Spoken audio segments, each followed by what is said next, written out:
मैंने वो आपसे तो वो तो सियासी कुत्तों से बात ही नहीं करना नहीं, कोई चाहते। ऐसी बात नहीं। देखिए, बात यह है कि पहले देखिए, अगर एजाज सर मेरा और आपका माहौल ये है कि मैं और आप एक जगह बैठ ही नहीं सकते और आपकी शक्ल देख के मुझे जो है वो हो जाएगा, ऐसे माहौल में बात नहीं होती। सबसे पहले इम्पोर्टेंट ये है कि मैं तो इमरान खान को तो बेसिकली, अगर आप मुझे पीटीआई का समझें और पीटीआई को अगर मैं मशवरा दूं, पीटीआई को तो इस वक्त ना हुकूमत से बात करनी चाहिए ना इस्टेब्लिशमेंट से बात करनी चाहिए।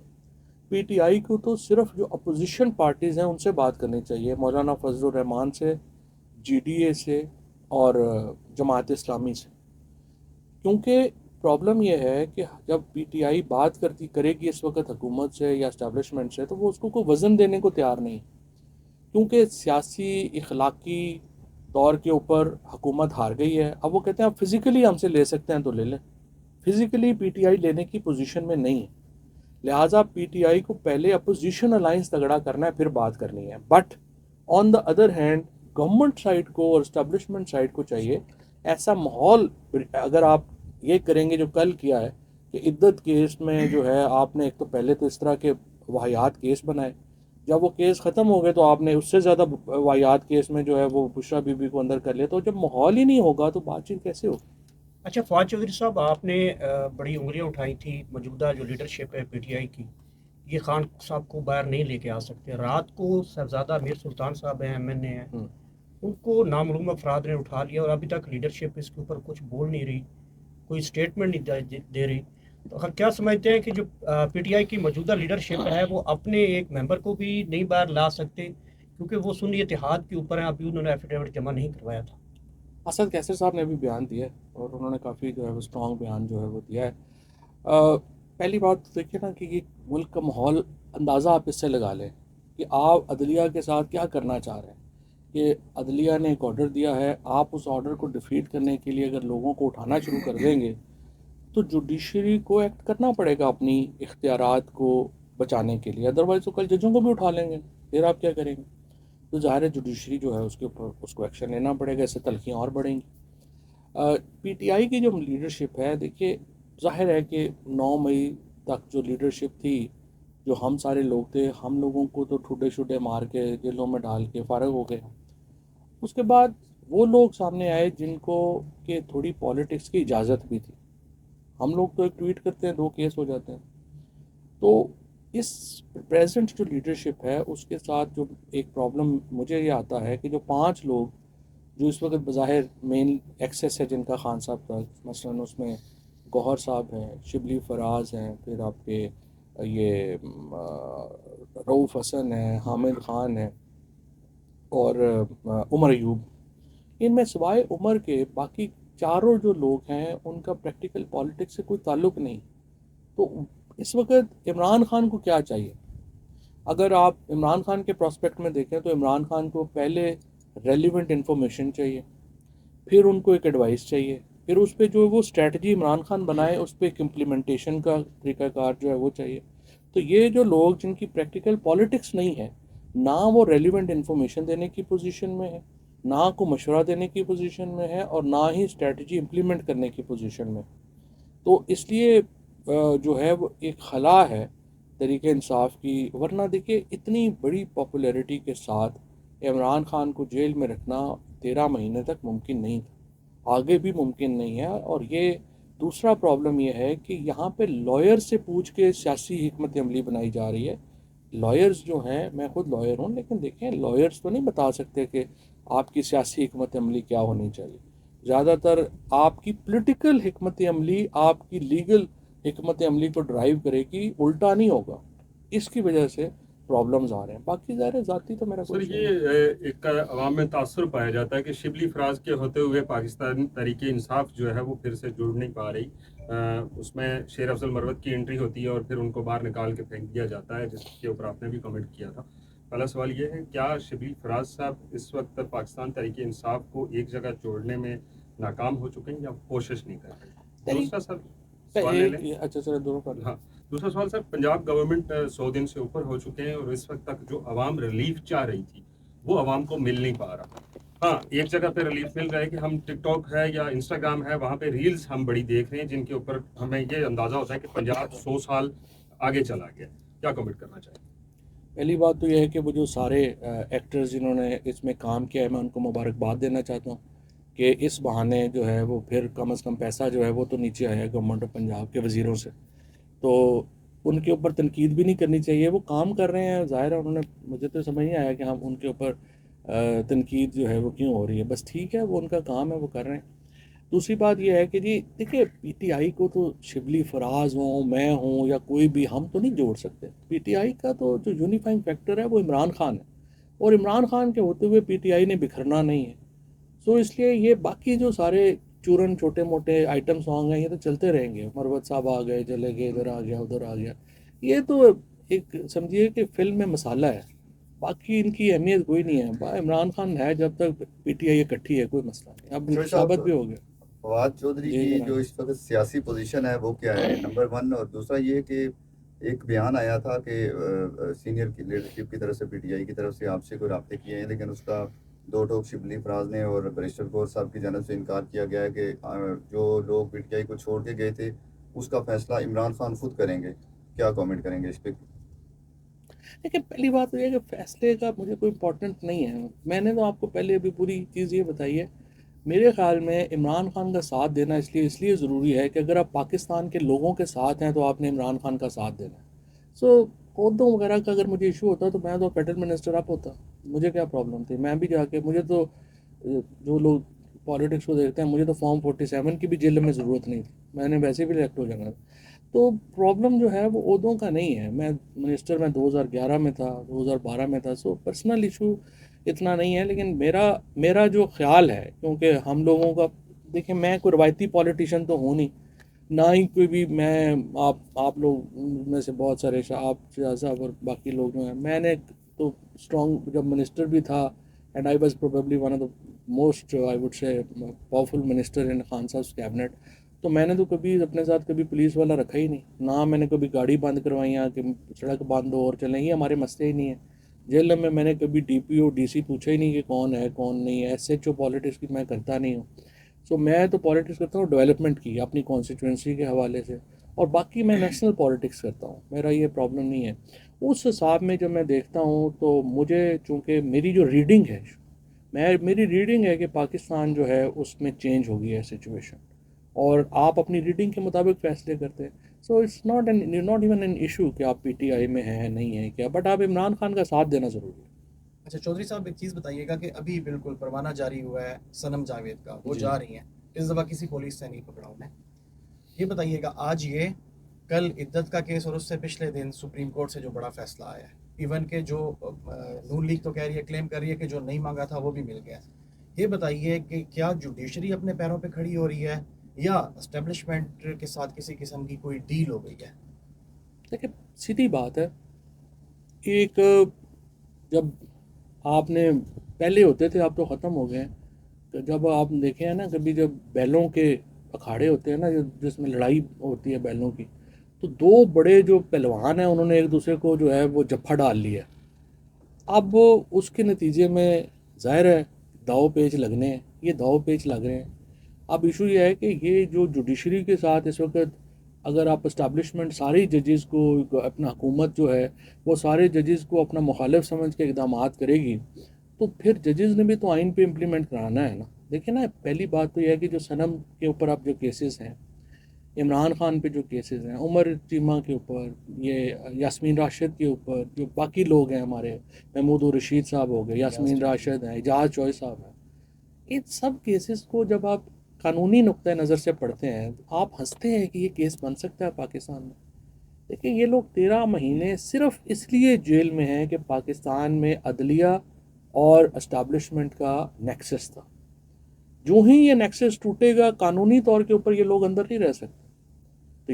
तो सिंपल बात है, कोई इसमें डील वाली बात नहीं। और प्रॉब्लम ये है, जब बहुत सारे दोस्त आप में से जो पुरानी हिस्ट्री को भी पढ़ते हैं, असल जो प्रॉब्लम यह है कि जब जनरल ज़ियाउल हक ने मोहम्मद ख़ान जुनेजो साहब को वज़ीर आज़म बनाया था, तो सिर्फ हफ्ते बाद ही जुनेजो साहब ने यह बयान दिया कि मुल्क में मार्शल लॉ और जमहूरियत इकट्ठी नहीं चल सकती। पहली स्पीच। पाकिस्तान में प्रॉब्लम क्या आ रही है? प्रॉब्लम ये आ रही है कि मुल्क में मार्शल लॉ के ज़रिए जमहूरियत चलाने की कोशिश हो रही है। देखिए इसकी बड़ी लिमिटेशंस हैं। आप ऊपर से इतना बड़ा सोशल मीडिया दुनिया देख रही है। अब आप देखें ना, आप 18 सीटों के साथ आप ले आए शहबाज शरीफ को। आज 7 महीने हो गए हैं, एक यूरोपीय यूनियन के किसी लीडर ने फ़ोन नहीं किया शहबाज शरीफ। यूके के प्राइम मिनिस्टर, अमेरिका के प्रेसिडेंट, पूरी दुनिया में आप अकेले हैं, क्योंकि लोग समझते हैं कि ये, मैंने एक कमिश्नर साहब मेरे दोस्त हैं, तो मैंने उन्हें कहा सर अपना वो सारे लोग कह रहे हैं कमिश्नर साहब कि आप यहाँ MNA MPs को नहीं मिलते। उसने कहा जो साहब सारे 70 हज़ार तो आ रहे हैं और मेरा दिल ही नहीं करता है ना इज्जत करें। वो दुनिया का भी यही हाल है, दुनिया का दिल ही नहीं कर रहा कि इनकी इज्जत करे। सो लिहाजा हम जो देखें ना, जो प्रेमिसेस थे जिसके ऊपर ये सिस्टम खड़ा किया था, एक तो था कि जी इमरान खान तो 30 दिन से ज़्यादा जो है वो नहीं रह सकता जेल में, वो ख़त्म हो गया। दूसरा प्रीमिसिस था कि जी ये बुशरा बीबी को जेल में डालेंगे तो इमरान खान टूट जाएगा, वो प्रीमिसिस ख़त्म हो गया। तीसरा था कि जी इमरान खान के इतने ख़िलाफ़ है अरब वर्ल्ड कि यहाँ डॉलरों के ढेर लग जाएंगे, वो भी ख़त्म हो गया। फिर चौथा था, निगरान हुकूमत के दौर में हमारे एक वज़ीर साहब थे, वो कहते थे जी 100 अरब डॉलर पे एक्सपोर्ट चली जाएगी, क्योंकि वेस्ट बड़ा ख़िलाफ़ है इमरान खान के, तो वो हमारी एक्सपोर्ट जो है वो बड़ी बढ़ा देगा, वो भी ख़त्म हो गया। तो अब सारे प्रीमिसेस जिसके ऊपर ये सारा सिस्टम खड़ा किया गया था वो तो गिर गए हैं। हूँ तो बस अल्लाह दे सारी चल रही है। हूँ देखो कब क्या सुबह का भूला, अब कब जो है वो फारग होता है समझ नहीं आता। अच्छा सर, ये पीटीआई के खिलाफ जो कार्रवाई होती है, नून लीग ऑफ द रिकॉर्ड ये बात करती है कि हम ये कार्रवाई नहीं करते, तो फिर कहाँ पे रुकावट है कि नून लीग और पीटीआई के दरमियान आपस में बातचीत नहीं है? लेकिन ना बात यह है कि नून लीग की तो ये बड़ी कन्वीनियंट है ना बात कि प्राइवेट वो कहते हैं कि जी हम तो नहीं कर रहे लेकिन मज़े ऑफिस के सारे हम लेंगे। आप देखें ना, नून लीग का टका फ़ायदा नहीं हो रहा इस्टेब्लिशमेंट को। इस्टेब्लिशमेंट ने शहबाज शरीफ साहब को 18 सीटों के ऊपर वज़ीर आज़म बना दिए और शहबाज शरीफ इस्टेब्लिशमेंट का एक ज़रा सा बोझ भी नहीं उठवा पा रहे। क्यों नहीं उठा पा रहे? देखिए ज़्यादती हुई है दो जमातों के साथ। पीटीआई के साथ जो ज़्यादती है वो तो डिस्कस हो रही है, लेकिन दूसरी सबसे बड़ी ज़्यादती पीपल्स पार्टी के साथ हुई है। वो कैसे कि पीपल्स पार्टी जो थी वो दूसरी सबसे बड़ी पार्टी थी इस पार्लियामेंट में, क्योंकि उन्होंने मुल्तान की सीटें तो फॉर्म 47 पे ली या कुछ नहीं, लेकिन उन्होंने जो भी है, जो सिंध की सीटें थी 35-40, वो पीपल्स पार्टी जीती थी। सो पीपल्स पार्टी ऐवान में पीटीआई के बाद दूसरी सबसे बड़ी पार्टी थी। तो नून लीग को बनाने के लिए वज़ीर आज़म फॉर्म 47 के ज़रिए पीटीआई को नंबर 1 से नंबर 2 पे धकेला गया और नंबर 2 से नंबर 3 पे धकेला गया पीपल्स पार्टी को। आज यू जस्ट इमेजिन कि अगर बिलावल भुट्टो इस वक्त मेन अपोजिशन लीडर होते, नून लीग तो आउट हो गई थी इलेक्शनों में। मैं तो पीपल्स पार्टी के मतलब मैं हवाले से अगर सोचूं एज पॉलिटिकल सियासी तजिया करने के हिसाब से, तो मैं तो हैरान हो जाता हूं कि सदर साहब ने, आसफ जरदारी साहब ने एक सदारत और 2 गवर्नरियां लेके पीपल्स पार्टी की जो मेन पोजीशन थी अपोजिशन की उसको ज़ाया कर दिया, और बिलावल भुट्टो का जो चांस था मेन अपोजिशन लीडर बनने का वो ज़ाया कर दिया। या दूसरी सूरत में हो सकता था कि वो अगर वज़ीर आज़म बन जाते तो वो वज़ीर आज़म बनता और Imran Khan main opposition leader होते। तो दोनों सूरतों में Bilawal versus PTI versus Peoples Party थी अगर अवाम की आप उसके ऊपर जाएं। नून लीग को तो जाली इंजेक्शन दे के खड़ा किया, 18 सीटों के ऊपर आपने शहबाज शरीफ को वज़ीर आज़म बना दिया, और पीपल्स पार्टी ने सहूलतकार का काम किया इस सारे मामले में विदाउट एनालाइजिंग कि सबसे बड़ा नुकसान पीटीआई को तो हो रहा है, लेकिन उसके बाद सबसे बड़ा नुकसान पीपल्स पार्टी को हो रहा है। अच्छा सर, दूसरा सवाल ये है कि असद कैसर पीटीआई की तरफ से और नून लीग की तरफ से मौलाना फजलुर रहमान, ये आपस में कोई किरदार अदा कर रहे हैं? क्या समझते हैं कि आपस में इनको मिलाने के लिए या बैठाने के लिए? देखिए अल्टीमेटली पाकिस्तान ने अगर आगे जाना है तो इसमें पॉलिटिकल पार्टीज़ को तो बैठना पड़ेगा और इस्टेब्लिशमेंट को भी बैठना पड़ेगा, और कंसेंसस डॉक्यूमेंट हमारे पास पहले ही है। आइन के ऊपर आपने वापस जाना है, तो कोई मुझे दो इसमें नहीं। और देखिए आप कह रहे हैं पीपल्स पार्टी जो है पीटीआई बात नहीं करना चाहती पार्टीज़ के साथ। सिर्फ इलेक्शनों से पहले अगर आपको याद हो तो इमरान खान ने कमेटी बनाई थी, शाह महमूद कुरैशी साहब हेड कर रहे थे, अली ज़फ़र और मैं उसमें शामिल थे, और हम पीपल्स पार्टी और नून लीग से ही तो बात कर रहे थे। तो क्यों बात नहीं होगी? 100% बात होगी, माहौल तो बनने दें। अच्छा सर, ये बताइएगा कि इस्तेहकाम पाकिस्तान में जब आप गए थे, आपने उधर जहांगीर तरीन और अलीम खान को ये बताया था कि मेरे ऊपर तशद्दुद हुआ है, इसके बावजूद उन्होंने आपको कुछ नहीं कहा और रख लिया? देखिए, जहांगीर तरीन साहब ने को तो मैंने बताया था और मैंने उन्हें कहा था कि ये सारा जो है कोई आपका फ्यूचर नहीं है, कुछ नहीं है। तरीन साहब ने तो कहा कि ठीक है आप नहीं आए, और लेकिन जहांगीर तरीन और अलीम खान साहब भी, उनकी भी तो कुछ नहीं ना सुनता था, वरना जहांगीर तरीन साहब का ये हाल तो ना होता ना जो हुआ। बहरहाल एक उन्होंने एक एफर्ट की थी, हम इसलिए मैं तो गया ही नहीं कभी, सो इसलिए मैंने तो पहले ही बता दिया था कि इस पार्टी का कोई फ्यूचर नहीं। तो उसमें और भी कुछ ऐसे लोग हैं जो कहते हैं कि हम इस्तेहकाम पाकिस्तान से वापस पीटीआई में आना चाहते हैं? तहरीक के इस्तेहकाम में तो कोई है गया ही, सारे गए थे वो बेचारे एक दिन के लिए, ज़बरदस्ती का जो था वो मेला था, वो जब मेला उजड़ा तो उजड़ ही गए सारे, उसमें क्या होना था। बल्कि तरीन साहब को तो मैंने कहा कि देखिए ये आप जो कर रहे हैं ना यहाँ पे, ये जो हमारा तो ज़ाहिर है पुराना ताल्लुक़ है इस्टेब्लिशमेंट से, हमारी दोस्ती भी है और हम बड़े वेल विशर भी हैं, लेकिन मसला ये है कि ये पॉलिसी चेंज होता है यहाँ पे, और आप पूरी पॉलिटिकल क्लास जो पंजाब की है उसको आप ख़राब कर रहे हैं, आप परमानेंट दुश्मनियाँ डाल रहे हैं, और ये आप ना करें क्योंकि लोग तो 70 साल से सियासत में है ना। सर, फयाजुल हसन चौहान साहब जो हैं वो एक दिन पहले तक इमरान खान के हक़ में नारे लगाते रहे, और 9 मई के बाद अभी वो सबसे ज़्यादा इल्ज़ाम भी इमरान खान के ऊपर लगा रहे हैं। ऐसा क्या हुआ है कि वो इमरान खान के इतने ज़्यादा मुखालिफ हो गए? हर बंदे ने को अपने उसने तो अपनी रेलिवेंस बनानी होगी, क्या उसको क्या कहें, उसको पता जाहिर है जो बंदे रहे हैं उनको चाहिए, जो बंदे जब चले जाते हैं ना तो भी कुछ अपना रख रखाव रखने चाहिए, ये अगर आप बिल्कुल ही कर देंगे तो फिर आपकी इज्जत नहीं होती। यहाँ तक कि उन्होंने 92 का वर्ल्ड कप भी जो है वो भी कह दिया कि मौलवी साहब, भाई। बड़े मियाँ साहब मुकम्मल तौर पे खामोश दिखाई दे रहे हैं, गुमसुम हैं, और अभी एक वज़ीर दिफा की तरफ से एक ट्वीट सामने आया है जिसमें कह रहे हैं कि पहले तो हम सुनते थे कि लोग मांगते हैं दाता दरबार से मिलता है, तो अब तो जो कुछ मांगना हो तो वो सुप्रीम कोर्ट चले जाएं, तो क्या कमेंट करेंगे बड़े मियाँ नहीं, साहब वो ख्वाजा आसिफ साहब की तरह फॉर्म 47 से भी मिल जाता तो ऐसा नहीं है, सिर्फ एक ही दरबार नहीं है, ख्वाजा साहब ने अपने दरबार बनाए हुए हैं। तो इशू यही है बस, मेरा ये ख्याल है कि पहले शुरू में आपने देखा होगा हर रोज़ खबर आती थी आज बिलावल भुट्टो लॉन्च हो रहे हैं, आज फलानी जगह लॉन्च हो रहे हैं, और मियाँ साहब 50 साल बाद दोबारा उनकी लॉन्चिंग नहीं मिल रही हमें। क्या मियाँ साहब कंफ्यूज तो हैं, मुझे तो यही लगता है कि मियाँ साहब कंफ्यूज हैं। मियाँ साहब की जो पॉलिटिकल डिसीजन मेकिंग है उसमें बड़ी मैं समझता हूँ कि मैं तो खुद हैरान हो गया हूँ, क्योंकि देखिए हम लोग तो बिल्कुल बच्चे थे जब नवाज शरीफ जो थे वो चीफ मिनिस्टर बने और सब कुछ हुआ, तो उसकी 50 साल की पॉलिटिक्स है नवाज शरीफ साहब की, पाकिस्तान में सबसे सीनियर आदमी तो वही हैं। लेकिन उन्होंने जिस तरह से जब नो कॉन्फिडेंस आई और जनरल बाजवा साहब ने हमें कहा कि मैं उनको सजेस्ट कर रहा हूँ कि इलेक्शन करवाएं, और नवाज शरीफ साहब ने मौलाना फजलुर रहमान और जरदारी साहब पे डाल के इलेक्शन नहीं करवाए, बहुत बड़ी गलती थी। क्योंकि मेरा तो ख्याल था कि ये तो अगर इलेक्शन को फ़ौरन मान जाएंगे, क्योंकि अभी इस्टेब्लिशमेंट भी हमसे रुस गई है और हमारी इनकम्बेंसी भी थी, तो हमने कहा सीधे लगे जाएंगे।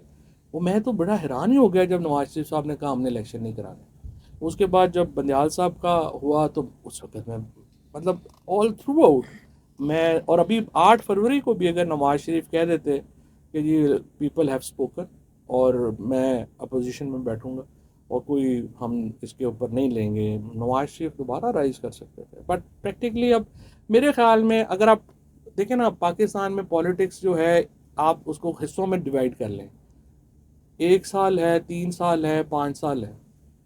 अगली जो 1 साल और 3 साल की पॉलिटिक्स है ना, ये पीटीआई और पीपल्स पार्टी की है, नून लीग इज़ ओवर।